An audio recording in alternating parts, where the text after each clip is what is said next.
अस्सलाम वालेकुम, कैसे हैं सब? उम्मीद है सब ठीक होंगे। अल्हम्दुलिल्लाह मैं भी बिल्कुल ठीक हूँ। तो जनाब आज मेरी सुबह का आगाज़ हो चुका है। जनाब तो आज बहुत तेज़ धूप निकली हुई है और मैं इस टाइम उठी हूँ, तकरीबन सुबह के 8 बज रहे हैं और मैं इस वक्त उठी हूँ क्योंकि आज संडे है, आज स्कूल से ऑफ़ है। तो बस इसी वजह से मैंने सोचा कि थोड़ा सा रेस्ट कर लेती हूँ।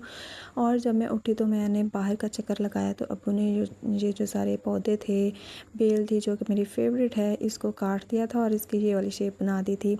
ये अब तो इतनी अच्छी नहीं लग रही, लेकिन जब जैसे ही ये बड़ा होगा ना, तो ये इसके पत्ते वगैरह निकलेंगे और फूल लगेंगे तो ये बहुत ही प्यारी लगेगी और बहुत ही खूबसूरत बन जाएगी। तो जनाब आज का मौसम आप चेक करें, कितनी तेज़ धूप है और चमक रहा है सूरज ऐसे कि बस नज़र भी आ रहा है कि आज बहुत ज़्यादा गर्मी होने वाली है।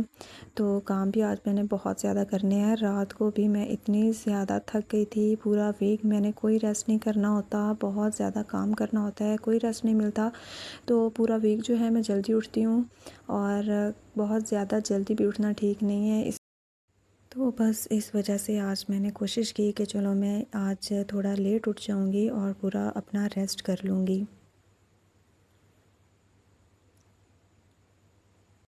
यकीन करें, रात को मेरी तबीयत इतनी ज़्यादा ख़राब थी, इतना ज़्यादा मेरा जिस्म दर्द हो रहा था और थकावट और नींद की वजह से मेरी आँखें बंद हो रही थी और दर्द हो रही थी बहुत ज़्यादा, क्योंकि नींद पूरी नहीं होती पूरा वीक। तो इसी वजह से आज मैं लेट उठी ताकि मेरी जो नींद है वो पूरी हो जाए और मेरी तबीयत जो है वो भी ठीक हो जाए। रात को जब मैं बच्चों को पढ़ा रही थी तो तब भी मेरा बस यही दिल कर रहा था कि जल्दी से मैं इनको फ्री कर दूँ और उसके बाद थोड़ा रेस्ट करूँ। और जैसे ही बच्चे चले गए तो उसके बाद जैसे ही मैं लेटी हूँ तो मुझे पता ही नहीं चला कि मैं कहाँ पड़ी हूँ, कहाँ नहीं पड़ी। इतनी ज़्यादा नींद और थकावट की वजह से बस बुरा हाल था। और शुक्र है कि आज मैं उठी हूँ तो थोड़ा फ़्रेश थी और नींद जो थी पूरे वीक की वो ख़त्म हुई और फ़्रेश हूँ माशाल्लाह से। अल्लाह ताला सबकी मदद करे, क्योंकि ये जो दिन है ये थोड़े मुश्किल है मेरे लिए। आप लोगों को पता है कि मेरी कैसी रूटीन है, डेली मैं आपके साथ शेयर भी करती हूँ मैं क्या क्या कर रही हूँ, क्या चल रहा है, कैसे मैनेज करती हूँ, ये सब कुछ मैं आपके साथ में शेयर भी कर रही हूँ। पहले वाले वीडियोस में भी मैं आपके साथ रोज़ शेयर करती रहती हूँ कि ये जो 6 मंथ्स है ना, सिर्फ़ यही मुश्किल है। इंशाल्लाह उसके बाद अल्लाह ताला बेहतर करेगा। वो कहते हैं ना, बेशक हर मुश्किल के बाद आसानी है और कुछ पाने के लिए कुछ खोना पड़ता है, तो बस यही हाल है। तो अगर देखा जाए तो हाथ पे हाथ रख कर बैठ जाएं तो फिर भी कुछ हासिल नहीं होता, और अगर हम कुछ करेंगे नहीं तो फिर कैसे हासिल होगा, घर बैठकर तो कुछ नहीं होता। तो बस यही सोचकर मैं अभी लगी हुई हूँ और अल्लाह ताला मेहनत का फल ज़रूर देता है, इंशाल्लाह मुझे भी मिलेगा। यही दिन मुश्किल के हैं, बाद में आसानी ज़रूर आएगी। अल्लाह ताला हमारी मदद ज़रूर करेगा। आप लोग भी मेरे लिए दुआ किया करें, अल्लाह ताला मुझे कामयाबी अता करे और मेरी मेहनत जो है अल्लाह ताला मुझे अता करे, इसका फल ज़रूर मिलेगा इंशाल्लाह ताला। और आप लोग भी दुआओं में ज़रूर याद रखा करें। अच्छा जी, तो यहाँ पर मैं बना रही थी नाश्ता, चाय तकरीबन तैयार थी। मैंने आटा जो है वो भी रेडी कर लिया है, गूँध लिया है। कल कुछ ऐसा हुआ कि आपको पता ही है कि मैं डेली जो हूँ ना लेट आती हूँ घर, शाम को ही तकरीबन आती हूँ, तो इस वजह से आटा मैं पहले ही गूँध देती हूँ ताकि कोई मुश्किल ना हो और आसानी के साथ रोटियाँ लगवा लिया करें पीछे से। तो कुछ कल ऐसा हो गया कि कल नहीं, रोज़ तकरीबन अब ऐसा ही हो रहा है, क्योंकि हमारे पहले घर के साथ बिल्कुल एक ये हमारा घर है और साथ ही हमारे घर के तंदूर था, मतलब एक हमारे हमसायों ने लगाया हुआ था, तो अब उन्होंने बंद कर दिया। तो इस वजह से हमें थोड़ी सी मुश्किल पेश आ रही है। तो पहले तो इजीली हम लोग रोटियां वहाँ से लगवा लेते थे, लेकिन अब ये होता है कि अबू जो हैं वो वापसी पे जब जब से वापस आ रहे होते हैं ड्यूटी से, तो वापसी पे ही रोटियां लेकर आते हैं और जो मैं आटा गूँध देती हूँ वो वैसे ही पड़ा रहता है। तो बस उस वजह से ये आटा बच गया था और इसको मैंने क्या किया कि मैंने फ्रीज़र में रख दिया। और जैसे मैंने सुबह देखा तो वो सारा तो फ्रीज़ हुआ पड़ा था और सारी बर्फ़ बनी हुई थी। उसको मैंने निकाल के तो बाहर रखा है, लेकिन ये प्रॉपरली अभी तक ये सही नहीं हुआ, तो ये अभी भी पड़ा हुआ है। मैंने कहा कि चलो ये थोड़ा ना और सही हो जाए तो तब मैं रोटियां बनाऊंगी। अभी भी ये थोड़ा थोड़ा जो अंदर है इसके बर्फ़ बनी हुई है, तो इस वजह से मैं वही वेट कर रही थी। और चने अबू ले आए थे वह, और चनों के साथ नान भी लेकर आए थे। तो इस तरह से हमारा आज का नाश्ता है और वही मैं बना रही थी। आज की संडे को नाश्ते की ये रूटीन चल रही थी। तो जनाब, बात जो मैंने आप लोगों के साथ शेयर करनी थी वो ये है कि कुछ पाने के लिए कुछ खोना पड़ता है और कुछ एफ़र्ट्स भी करनी पड़ती हैं, कुछ सेविंग्स भी करनी पड़ती हैं। और अगर हम लोग ख्वाब देखते हैं, ख्वाब देखना आसान है लेकिन उनको पूरा करना बहुत मुश्किल है। उसके लिए कुछ करना पड़ता है, उनके लिए कुछ कुर्बान करना पड़ता है, फिर जाके हमारे जो ख्वाब हैं बार-बार हमें नाकाम होना पड़ता है, नाउम्मीद होना पड़ता है और हम होते हैं। फिर जाकर हम कहीं कामयाब होते हैं।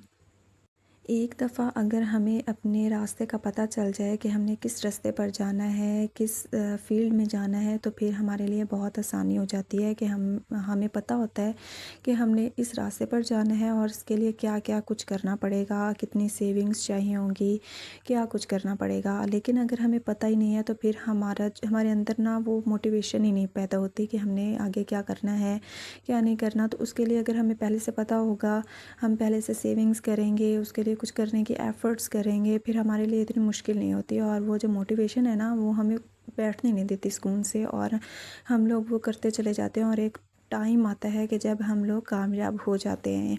इंशाल्लाह मैं भी इंशाल्लाह कामयाब होंगी, आप लोग भी कामयाब होंगे। अल्लाह ताला सबको कामयाबी अता करे जो मेहनत कर रहे हैं और अपनी मेहनत के साथ-साथ पूरी एफ़र्ट्स कर रहे हैं। तो जनाब, इसके लिए ज़रूरी है कि हम लोग पहले से माइंड अपना फ़्रेश रखें, अपने माइंड में बिठाएँ कि हमने अपने चाहे वो बिज़नेस है, चाहे जो कुछ भी है, उसके लिए हमने अपनी सेविंग्स कैसे करनी है। जैसे कि अब मैं हूँ, मैंने भी सोचा हुआ है कि मैंने क्या करना है, तो उसके लिए मैं सेविंग्स कैसे करती हूँ, ये भी मैं आपके साथ आज शेयर करूँगी।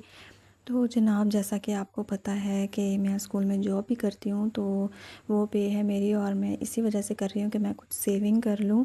तो उससे क्या होता है कि मुझे अंदाज़ा होता है कि ये वाले जो पैसे हैं मैंने कहाँ पर लगाने हैं, कहाँ ख़र्च करने हैं। तो उसके लिए मैं पहले से ही उनको अलग-अलग से रख देती हूँ। ये चीज़ जो है, ये पैसे हैं, ये इस काम के लिए हैं, ये पैसे इस काम के लिए हैं। और उसमें से जो है 1000 या 500 या जितने भी मेरे एक्स्ट्रा होते हैं ना, वो मैं निकाल के सेविंग कर लेती हूँ और एक्स्ट्रा जो है वो मैं रख लेती हूँ। और जो रोज़ के होते हैं वो भी मैं 50 100 या जो भी मेरे पास होते हैं वो भी मैं अलग से रख लेती हूँ। इस तरह से मैं सेविंग्स करती हूँ और बहुत अच्छी खासी हो जाती है। और जो मैं रोज़ के सेव करती हूँ उनमें से जैसे कि 50 और कभी-कभी नहीं भी होते, ऐसा नहीं होता कि मैं डेली करती हूँ, लेकिन कभी-कभी नहीं भी होते। कभी 50 कर लिए, 20 कर लिए, 10 कर लिए, 100 कर लिए। इस तरह से जो है हमारे महीने के एंड तक जो है अच्छी खासी हमारी सेविंग बन जाती है। और इससे हमारी जो एक्स्ट्रा कोई काम हो जाता है, कोई भी ऐसा काम जो हमारा पेंडिंग पड़ा हुआ हो, वो हो जाता है। बहुत आसानी हो जाती है अगर हम लोग इस तरह से थोड़ी-थोड़ी करके सेविंग करते हैं, तो हमारी बहुत सी मुश्किलात जो हैं वो हल हो जाती हैं। बहुत से लोग ऐसे हैं कि वो कहते हैं कि क्या 50 से क्या बनेगा, 10 से क्या बनेगा, 20 से क्या बनेगा। तो भई बहुत कुछ बन जाता है अगर आप लोग कोशिश करें तो। अगर आप लोग डेली 10-20 रुपए, 50 रुपए ही कर रहे हैं सेविंग, तो यकीन करें आपकी बहुत सारे काम जो हैं वो भी इनसे महीने के एंड तक हो जाएंगे। और अगर आप लोग 2 मंथ तक सेविंग करते हैं तो फिर तो आप लोगों के पास काफ़ी ज़्यादा सेविंग्स हो जाती हैं। तो मैं ऐसे ही करती हूँ, अगर मैं अपनी पे में से भी रखती हूँ अपनी सेविंग अलग से, और अगर मेरे पास होते हैं एक्स्ट्रा 10-20 रुपए या 50 रुपए, वो भी मैं सेव कर लेती हूँ। इस तरह से मेरी अच्छी खासी जो मंथ के एंड पे है पे के साथ मैं वो मैच कर लेती हूँ, तो काफ़ी अच्छी मेरी जो है अमाउंट बन जाती है। और मेरे काम जो छोटे-मोटे जो काम है ना, वो इनसे ही हो जाते हैं। तो ये नहीं है कि अब इससे कुछ नहीं होगा, उससे कुछ नहीं होगा, अगर करेंगे तो फिर ही होगा। तो मैं ऐसे ही करती हूँ। इस तरह से मेरी सेविंग अच्छी खासी हो जाती है और मेरे लिए बहुत आसानी रहती है।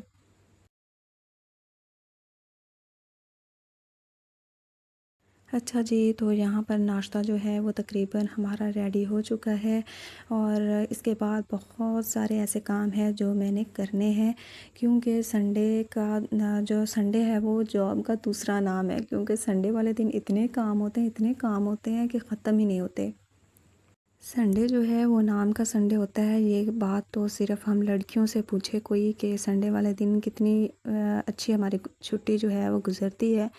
ये तो हमारी लड़कियां ही बता सकती हैं, या जो जॉब कर रही होती हैं उनको संडे की अहमियत का पता होता है कि हमने अब संडे वाले दिन क्या-क्या कुछ करना होता है। पूरा वीक जो है हमारे माइंड में यही चल रहा होता है कि हमने संडे वाले दिन कौन-कौन से काम करने हैं और कौन-कौन से छोड़ने हैं। छोड़ना तो कोई भी नहीं होता, लेकिन बहुत सारे एक्स्ट्रा निकल आते हैं और वो भी हमें करने पड़ते हैं। तो जनाब बस इसी तरह से संडे गुज़र जाता है और पता भी नहीं चलता। और चलो जॉब जो होती है वो एक टाइम तक ख़त्म हो जाती है, लेकिन संडे का दिन जो है वो शाम तक लगे रहो तो भी ख़त्म नहीं होते, काम इतने ज़्यादा बढ़ जाते हैं। अच्छा, आप लोगों का संडे कैसा गुज़रता है कमेंट में ज़रूर बताइएगा। क्या आप लोगों का संडे भी ऐसा ही गुज़रता है जैसा कि मेरा गुज़रता है, इतना बिज़ी? अच्छा जी, तो ये थी आज संडे की नाश्ते की रूटीन। अगर आपको पसंद आई हो तो प्लीज़ लाइक कीजिएगा, शेयर कीजिएगा, अच्छा सा कमेंट कर दीजिएगा, और अगर आप चैनल पर नए हैं तो चैनल को सब्सक्राइब करना मत भूलिएगा। अपना बहुत सारा ख्याल रखिएगा। मिलते हैं अगले ब्लॉग में, तब तक के लिए अल्लाह हाफ़िज़।